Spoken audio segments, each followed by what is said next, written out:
YG와 JYP의 책걸상. 책에 관한 걸쭉하고 상큼한 이야기. YG와 JYP의 책걸상이 찾아왔습니다. YG 강량구입니다. JYP 박재영입니다. 박평 박혜진입니다. 해피 뉴 이어. 2019년이 밝았습니다. 네, 새해 복 많이 받으세요. 새해 복 많이 받으시고요. 2019년에도 책 많이 읽으시기를 바라겠습니다. 네, JYP 새해는 건강하세요. 예, 그래야죠. 네. 자, 2019년 첫 방송이지만 지난 시간에 이어서 2018년 결산 두 번째 시간 가져보도록 하겠습니다. 지난번에 책 처방과 책 소개 방송 말고 특집 얘기하다가 끊어졌었는데요. 저희가 했던 특집 중에 이거 JYP가 기획한 거죠. 외국 작가가 한국을 배경으로 쓴 소설 특집, 이런 것도 한번 하지 않았습니까? 괜찮았어요. 어디에서도 없었던 특집이었던 것 같아요. 네. 그리고 세 권이나 저희가 그런 걸 소개를 했잖아요. 네. 뭐였습니까? 일단은 르클레지오의 빛나를 저희가 그렇죠. 따로 소개를 한 다음에 빛나 같은 콘셉트의 소설이 또 있으니까 그것만 모아가지고 또 한번 소개를 해보자. 네. 그래서 외국 작가가 한국을 배경으로 쓴 특집에서 빛나 외에도 소주클럽. 소주클럽. 네. 네. 요건 이제 거제도였던가요? 네. 그리고 속초에서의 겨울. 네. 네. 요 두 편을 각각 30분씩 저희가 방송을 했었죠. 그런데 세 권 다 이미지가 딱 남아요. 그 좋은 소설인 거죠. 특히 그 르클레지오의 빛나는 르클레지오의 다른 소설들 좀 뭔가 좀 약간 그래도 어렵다, 잘 안 읽힌다 이렇게 해서 포기했던 분들도 요건 막 홍대 앞 나오고 이제 막 서울 시내 곳곳이 나오기 때문에 신촌 나오고, 하는 네. 그리고 분량도 짧고. 그리고 이제 그 연세가 좀 드셔가지고 옛날만큼 막 책을 어렵게 쓰지 않습니다. 그리고 이런 기획물 자체가 아마 전무후무할 것 같아요. 그 노벨문학상 수상자이고 세계문학 전집에 이렇게 몇 권의 책이 있는 작가가 한국에서의 경험을 배경으로 이제 한국의 이야기를 쓴 거니까. 사실 그 제주도도 썼는데 네, 저희가 그거는 못 읽어봤네요. 그러니까 저는 이 특집을 하면서 이런 생각이 들었어요. 이렇게 그 한국 사람들과 세계 문학의 그 간격이 훨씬 더 좁아졌다라는 느낌도 들기도 했고, 그리고 그렇습니다. 한국과 세계 자체가 이제 굉장히 많이 상호작용을 해서 예전과는 같지 않은 또 세상이 되었구나라는 생각도 했어요. 사실 영화를 보면 외국 영화에서 한국인이 등장하거나 뭐 한국, 서울 이런 곳에서 촬영을 하거나 이런 경우는 뭐 굉장히 많지 않습니까? 그렇죠. 네. 그리고 외국 소설 중에도 뭐 한국이라는 이름이 나오는 경우는 굉장히 흔하죠. 이제 뭐 한국산 제품이 다 점령했다 뭐 이런 식의 표현이라든지 뭐 현대 자동차를 타는 뭐 캐릭터라든지 다 뭔가 하여튼 대한민국이 정말 유명한 나라가 됐다 이런 생각은 들고요. 앞으로도 외국 작가들이 한국을 배경으로 혹은 한국인들을 주요 등장인물로 쓰는 문학 작품들은 더 많이 나오지 않을까. 네, 제가 생각하기에는 좀 더 긍정적인 방향으로 좀 유명해졌으면 더 좋겠다라는 생각. 뭐 옛날보다는 많이 그래도 긍정적으로 되어가고 있죠. 뭐. 빛나 같은 작품은 좀 그런 측면에서 재미있었던 것 같은데 뭐 영화라든지 기존의 어떤 대중매체를 통해서 외국에서 한국을 바라보는 시선이라는 게 대체로 좀 어떤 편향된 시선에 갇혀져 있고 맞아요. 피상적이고 그랬는데 빛나 같은 경우에는 그런 느낌을 전혀 받을 수 없었거든요. 그냥 아무래도 여기서 생활을 오래 했기 때문에 진짜 애정이 있기 때문에 가능했던 것 같아요. 그리고 소주클럽이나 속초에서의 겨울도 느낌이 되게 좋아요. 그 두 권은 뭐 데뷔작이거나 아니면 이제 아주 소설 작품이 많지 않은 작가의 글이었는데도 뭐 그래도 꽤 수준급의 맞습니다. 네. 그 한편으로는 그런 생각도 합니다. 한국 작가가 좀 외국을 배경으로 소설을 쓰는 것도 좀 많이 나오면 좋겠다. 맞아요. 뭐 천년간 작가 이런 분들 막 그렇게 쓰셨죠. 없진 않지만 좀 적죠. 네. 그리고 외국을 우린 또 피상적으로 다루죠. 네. 좀 작가들 글 잘 쓰는 작가들은 어디 정부에서 좀 예산을 주든지 해가지고 외국에도 좀 몇 달씩 좀 살아볼게 하고 이런 거 해줬으면 좋겠어요. 그런데 그것도 약간 또 맹점이 있어요. 웬만큼 살지 않으면은 스토리텔링보다는 외국에 사는 거 자체가 너무나 많이 나오는 소설들이 있더라고요. 좀 미리 더 치열하게 준비를 해야겠죠. 맞아요. 네, 네. 그런 기회가 주어진다면. 그리고 여름 휴가 특집 빼놓지 않고 올해도 했었습니다. 했었죠. 네. 그리고 뭐 계속 여름휴가 특집은 성공하는 것 같아요.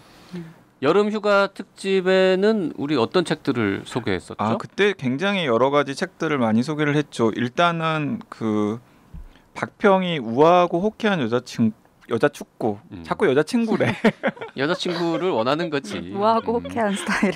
우아하고 호쾌한 여자친구 있으면 정말 좋겠네요. 네. 근데 우아하고 호쾌한 여자 축구를 또 소개를 해줘가지고 저희들은 또 다 같이 읽고 또 김원비 작가 모시고 또 즐거운 수다를 떨었지 않습니까? 그리고 김원비 작가도 그 덕분에 지금 반고정으로 얼마 전에 또 출연했었고, 하셨고, 그리고 이제 당신의 노후도 그때 박평이 소개를 해줘가지고 저희가 읽고서 또 소개도 했었죠. 그렇죠. 네, 김서연 PD랑 같이 소개도 했었고. 박평이 소개해준 책을 박평 아닌 다른 분들하고 방송을 했네요. 네.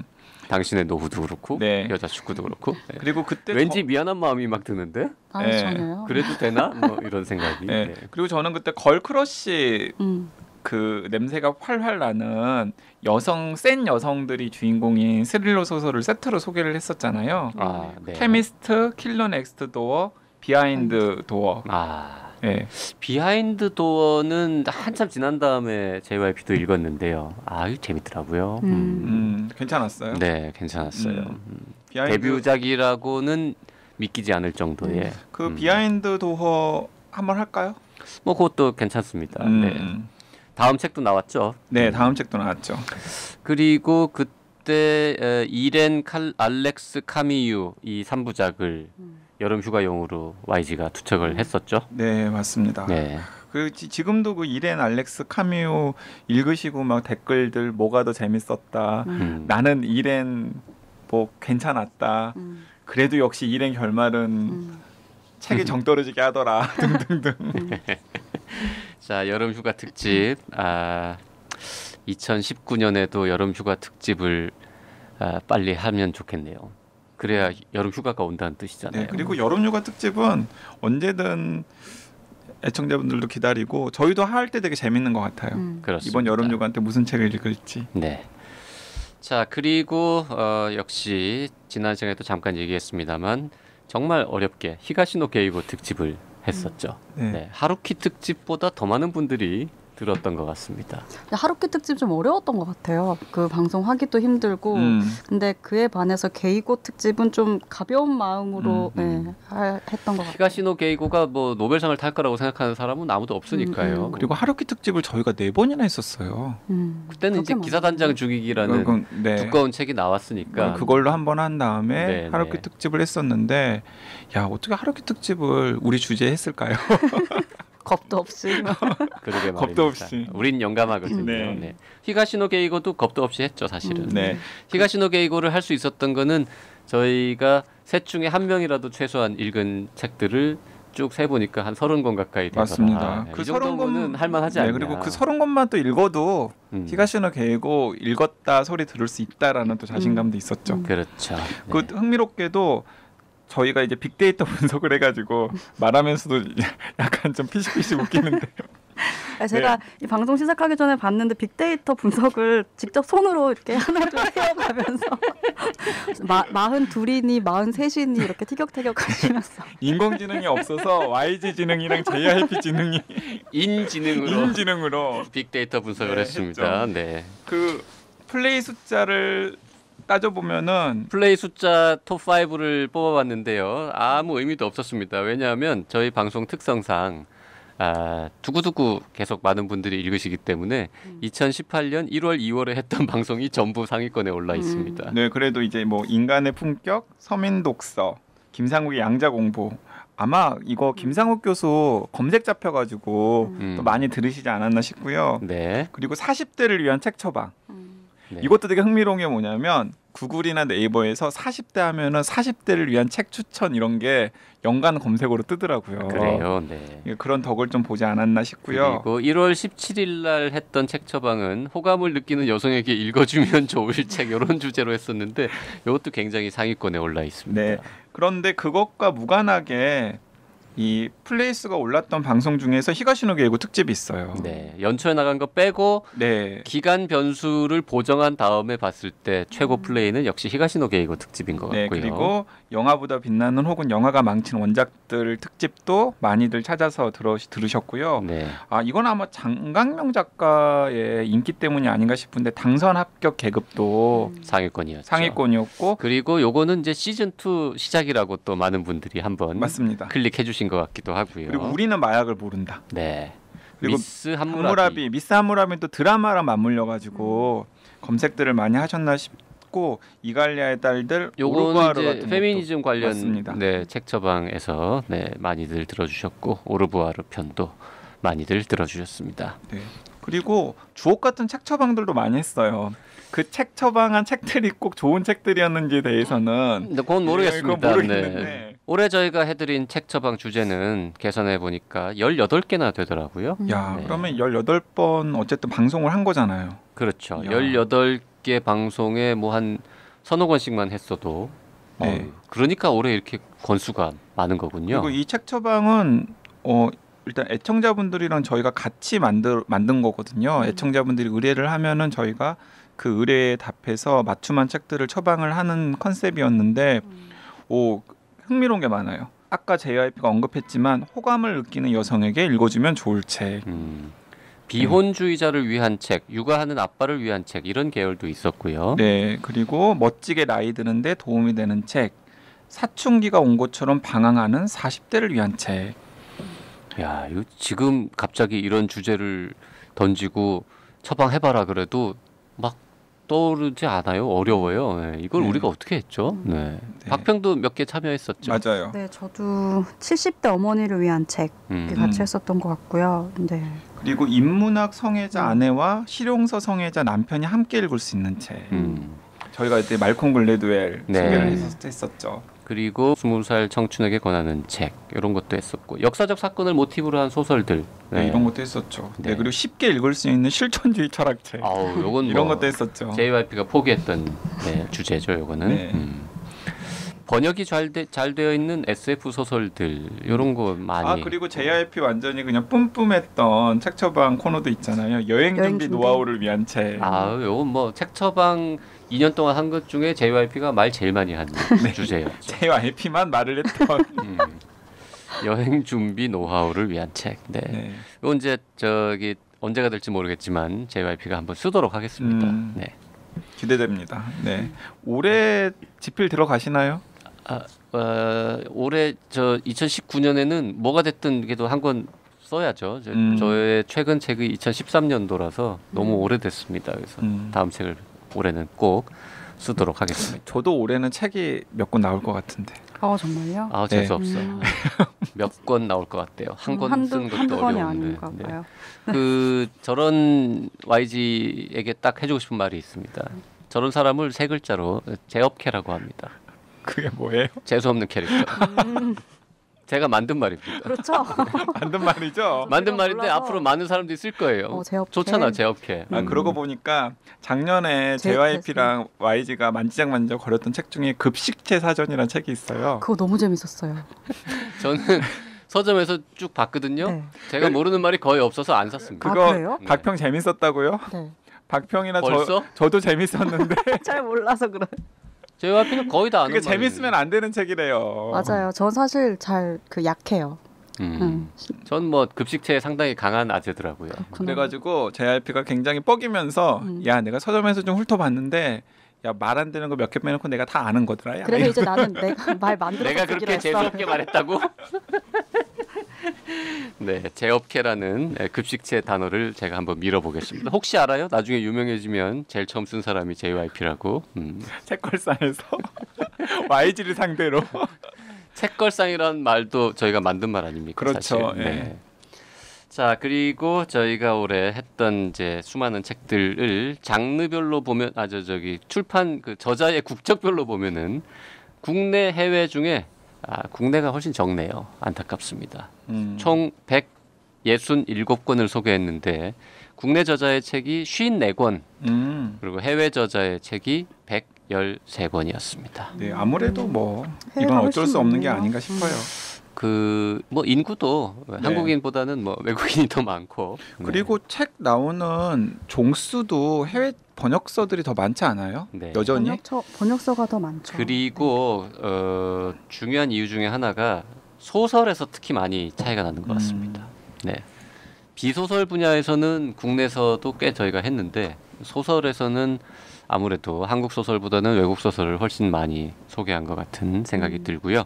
2019년에는 훌륭한 한국 소설들을 더 많이 소개할 수 있었으면 좋겠습니다. 그래도 예를 들어 김금희 작가의 경애의 마음 같은 박평이 같이 참여해서 저희들이 놓치지 않고 소개하는 좋은 한국 소설들이 계속 많아지는 것 같아요. 맞습니다. 박평 아니었으면 한국 소설을 지금 읽고 있는 것보다 훨씬 적게 읽었을 것 같아요. 맞아요. 그래서 좋은 작가의 좋은 작품도 그냥 놓치고 지나가는 경우가 훨씬 더 많았을 것 같습니다. 그러니까 저는 작년에 소개했던 경애의 마음도 그렇고 재작년에 소개했던 딸에 대하여 김혜진 작가. 네, 김혜진 작가 네. 그런 작품들은 지금도 가끔씩 제목만 생각하면 약간 이미지 같은 게 연상이 되는 좋은 소설이었던 것 같아요. 네.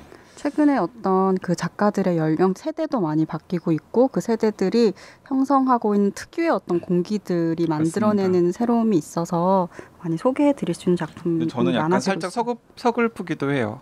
작가들의 연령이 계속 저보다 낮아서 벌어지고 있어서. 이제 느끼기 시작하는군요. 네. 전 뭐 한참 됐습니다. 네. 그러니까 그 장강영 작가가 딱 턱걸이고요.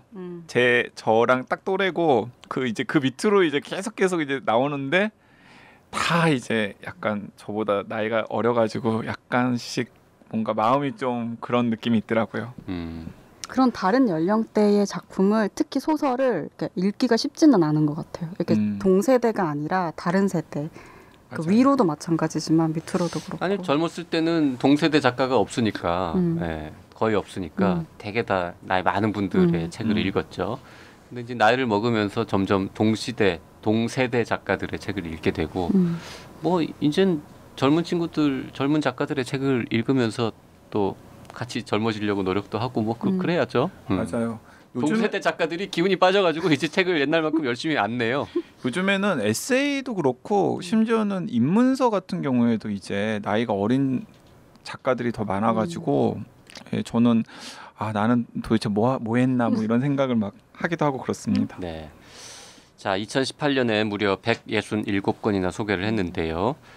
저희 세 사람이 그 많은 책들 중에서 그래도 특히 애정하는 책들이 또 있지 않겠습니까? 그래서 일단 소설하고 비소설 그렇게 두 개 부문으로 나눠서 저희 세 명이 각자 최애 책을 한 권씩만 좀 골라보자라고 얘기를 했는데 이건 그러니까 방송했던 책들 중에서 방송했던 것 중에서 네네. 방송 안 한 거는 빼고 그래서 이제 조금 얘기를 해봤는데 참 그거 어려워요. 어렵죠. 분야별로 한 권씩 고르는 게. 아니 그리고 그 방송하는 중에 YG가 잠깐 자리를 비웠거든요.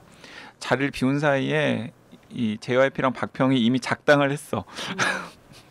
그래서 우리는 다 골라놨어. 네. 그리고 YG한테 통보를 한 다음에 알아서 하셔. 겹치지 않게 골라라. 아니 뭐 겹쳐도 돼. 알아서 하셔라고 우리는 얘기를 했죠. 자리는 비우라고 있는 게 아닙니다. 네. 그 자리 비우는 동안에 그 작당만 한 게 아니에요. 우리가 YG 많이 씹었습니다. 그래요? 귀가 가려웠을 것 같은데요. 귀 계속 가려웠었는데 그래서 그렇군요. 자, 비소설 분야부터 한번 봅시다. 박평이 뽑은 2018년 책걸상 소개 책 중에서 비소설 분야 최애 책은 뭡니까? 너무 어려웠는데 열심히 일하지 않아도 괜찮은 걸까? 괜찮아. 네. 네. 최근에 방송한. 제 마음속에서 계속 최애 괜찮은 걸까? 이렇게 돼 있어서. 최애 책이라더니 제목 네. 가물가물. 아니, 그 책이 그렇게 마음에 들었던 이유는 뭐예요? 저는 이제 이런 이야기하면 사람들이 다 젊은 꼰대라 그러고 힘들군요. 네, 그렇게 이야기를 하는데요. 저는 요즘 힘들어. 네, 되게 열심히 일을 해요. 본인이 지금 되게 여기 이게 지금 보이는 방송이었으면 지금 여러분 빵 터졌을 거예요. 손으로 진짜 막 너무 막 간절하게 자신을 가르치면서 읍소하면서. 내가 얼마나 열심히 일하는지를 그러니까 열심히 일을 하다 보면 어떤 거는 잘하기도 하겠지? 뭐 이런 되게 낡은 어떤 생각을 좀 가지고 어떻게 보면 좀 미련하게 사는 편인데 그래서 이렇게 열심히 일하지 않아도 괜찮아라거나 뭐 아프니까 청춘이야라거나 이런 이야기들 들으면 저는 좀 이렇게 약간의 콧방귀를 끼거나 반감. 네, 반감이 드는 부류예요. 근데 이 책을 읽고 아 내가 그렇게 생각했던 것의 이면에는 엄청난 그런 불안감 어떻게 그 재분배에 대한 불신, 불안감 이런 것들이 있었구나. 좀 이런 생각을 다시 하면서 보게 됐고 저한테는 일종의 자기계발서였어요. 아하. 네, 그래서 이게 좀 반대 측면으로. 야, 김만권 선생님이 이 얘기를 들으면 진짜 좋아하겠다. 그 출판사에 얘기해서 자기 개발서로 리포지셔닝해서 다시 내보라 그래요. 네. 더 많은 분들이 볼 것 같아요. 야, 아니 그리고 저는 지금 박평이 이야기한 게 더 울림이 있는 게 박평이 사실 굉장히 열심히 일해도 그 굉장히 열심히 일한 것만큼의 성취가 없거나 보상이 없는 사람들도 굉장히 많거든요. 그렇죠. 근데 박평 같은 경우에는 박평이 열심히 노력도 했고 약간의 운도 따랐고 등등 해서 예를 들어서 뭐 100만 부 베스트셀러를 만든 편집자로 포지셔닝도 돼 있는 등의 성취가 없는 것도 아닌데 그런데 그 과정에서 굉장히 좀 힘들었었던 것 같아요. 갑자기 어제가 목이 메는데요. 뭐 이렇게 비단 어떤 하나의 에피소드만이 아니라 그러니까 늘 그런 고민과 걱정과 불안에 사로잡혀 있거든요. 그러니까 10년 뒤에 어떻게 될까? 내가 이렇게 일을 하고 해도 그 책을 처음부터까지 다 읽으신 건 맞죠? 제목만 본 건 아니죠? 그렇진 않은데 네, 이렇게 보면서 좀 네, 생각에 대한 그 기본적인 제 구조 라든지 어떤 불안감에 대한 생각들 좀 다시 해보게 됐어요. 네. 울지 마. 아니 그런데 그 열심히 일하지 않아도 괜찮아를 꿰뚫고 있는 가장 중요한 문제의식은 방금 박평이 말한 그런 개인의 불안감을 사회적으로 해결할 수 있는 방법을 찾아보자. 그런데 그렇게 사회적으로 해결할 수 있는 방법이 과거에 무슨 복지국가 이런 건 조금 이제는 실현 가능한 모델이 아닐 수도 있다. 그러면 더 미래지향적이고 실현 가능한 모델이 무엇이냐라고 이야기를 하면서 그 답으로 기본소득이나 기초자본 이야기를 하는 거잖아요. 예, 그래서 야 이게 참 또 박평의 훌륭한 면모가 아닐까. 자, YG는 우리가 다룬 책들 중에서 2018년 최애 책은 뭡니까? 비소설 분야? 네, 저야 당연히 저의 소울메이트. 혼비 작가. 네, 혼비 작가님의 우아하고 호쾌한 여자 축구죠. 아, 혼비 작가도 YG를 소울메이트라고 생각하나요? 아니 원래 소울메이트라는 표현을 먼저 쓴 사람은 혼비 작가이기 때문에 제가 이렇게 약간 뭐 이렇게 아무렇지 않게 과감하게 쓸 수 있는 거죠. 저 질척거리는 남자 아니거든요. 그렇지 않으면 자칫 질척거리게 보일 수 있기 때문에. 혼비 작가가 그런 말을 어떤 맥락에서 했는지 참 궁금하네요. 진심이었는지 과연. 아니 지금 이 정말 JYP가 방송을 성의 없이 한다라는 게 여기서 드러나는 게 방송 중에 혼비 작가님께서 하신 말씀이거든요. 예. 네.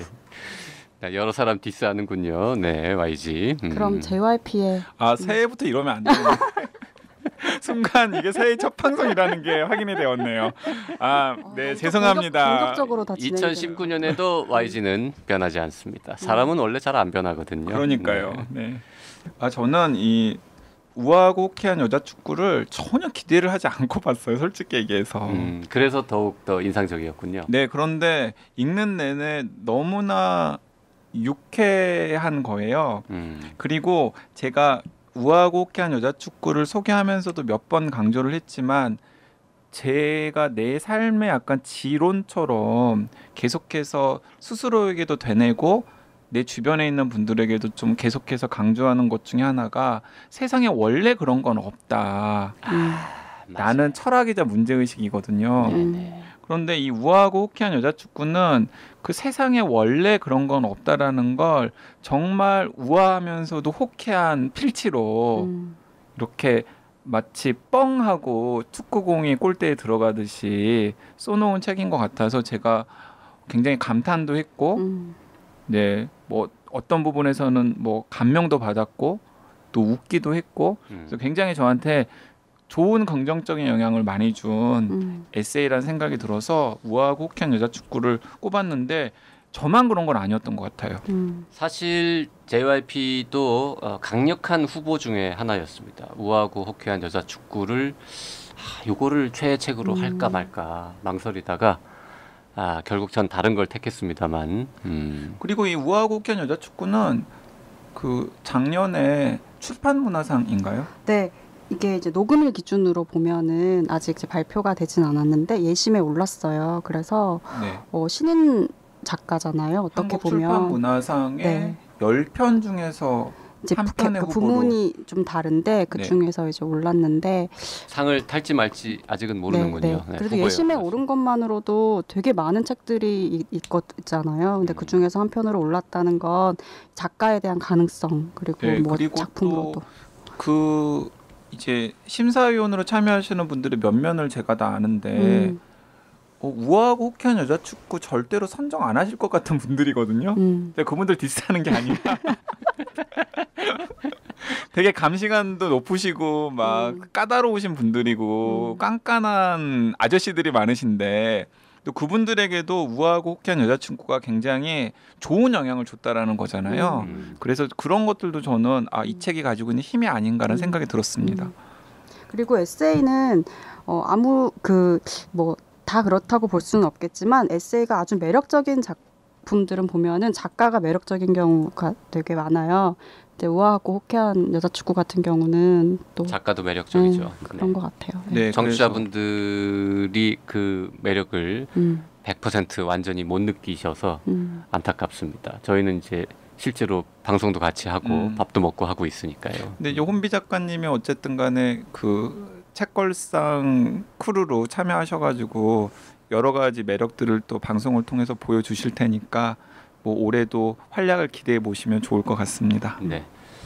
그 제가 고른 책은 아까 그 우아하고 호쾌한 여자 축구 후보 그리고 또 다른 후보로는 사실 검사내전도 좀 고민을 했고요. 검사내전. 그 다음에 이 구글 관련 책 있잖아요. 모두 거짓말을 한다. 그 책도 좀 후보 중에 하나였는데 그거를 다 제끼고 제가 고른 책은 인생극장입니다.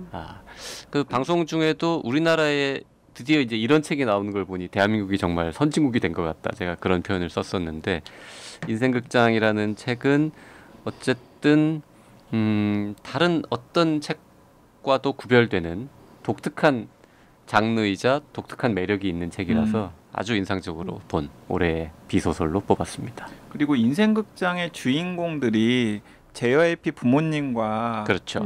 또 약간의 차이가 있긴 하지만 어쨌든 거의 간에 같은 거의 비슷한 세대시고. 세대라서 JYP는 아마 더 각별하게 읽었을 것 같다는 생각이 듭니다. 그렇습니다. 근데 저도 굉장히 좋았어요. 인생극장은.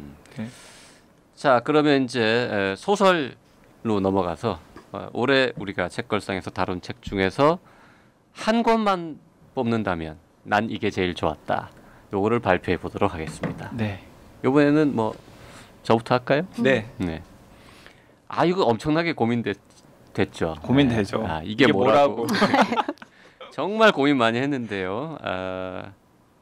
결국 청취자분들의 예상과 같이 작은 불씨는 어디에나를 JYP의 최애 책으로 뽑았습니다. 실레스트 잉의 작은 불씨는 어디에나. 작은 불씨는 어디에나는 올해 책걸상에 발굴한 또 다른 또 네.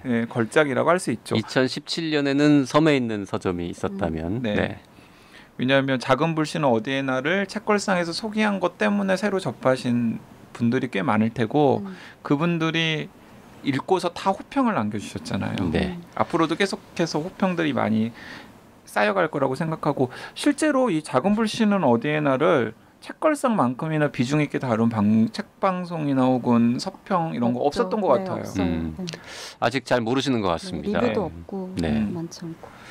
야, 이 JYP 책 소믈리에 하라고 차라리 그런 이건 뭐 극찬을 교보문고에서 월급 주면은 내가 옮겨가겠습니다만.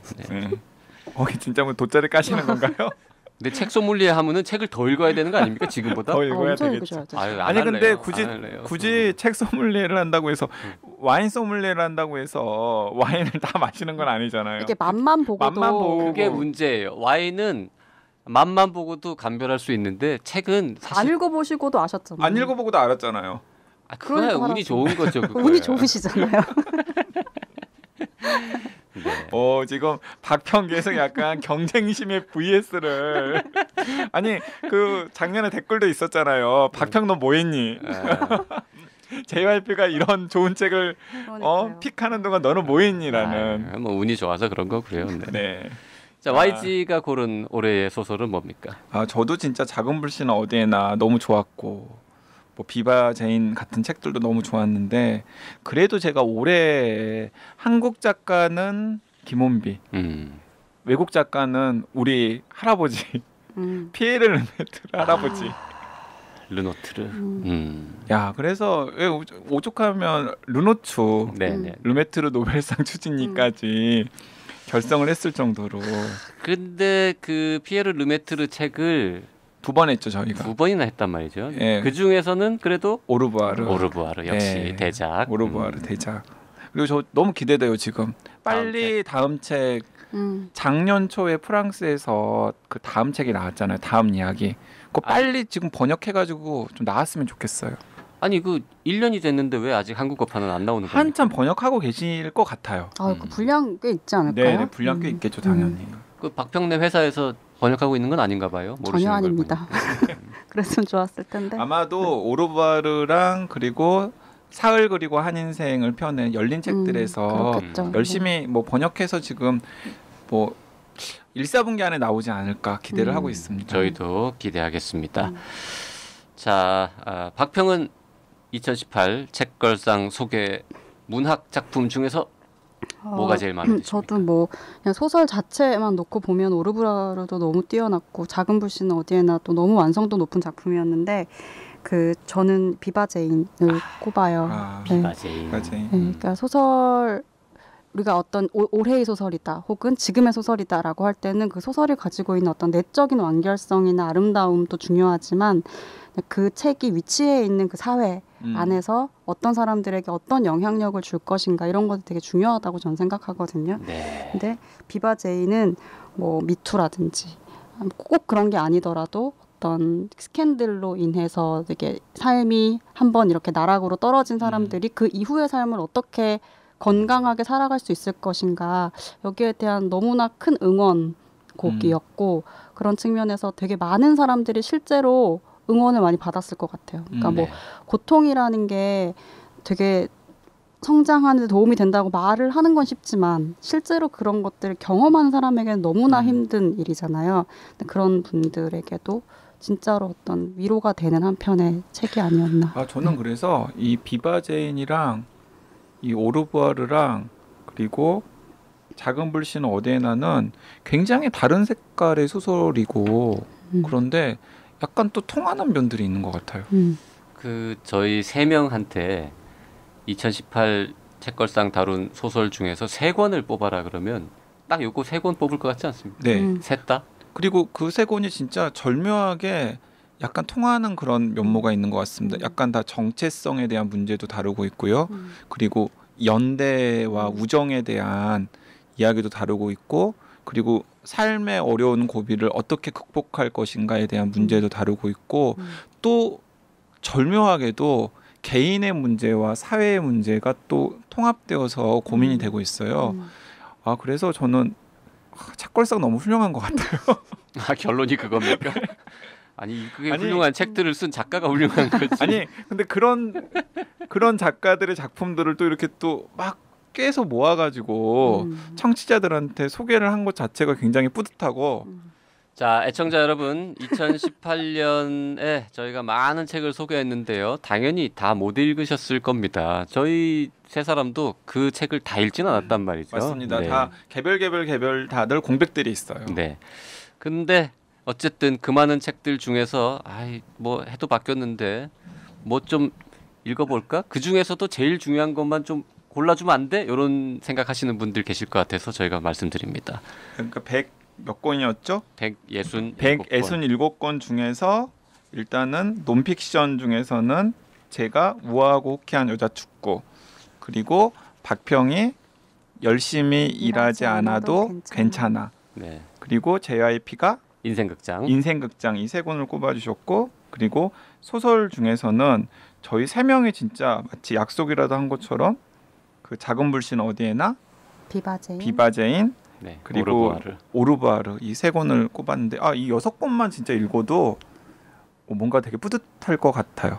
그렇습니다. 6권만 다 읽으셔도 책걸상에 후원금을 보내고 싶은 마음이 막 드실 거라고 생각합니다. 맞습니다. 그리고 정말 저는 책을 읽어서 사람이 변했다라는 이야기 별로 믿지 않는데 이 6권을 이렇게 한 달 동안 어디 골방에서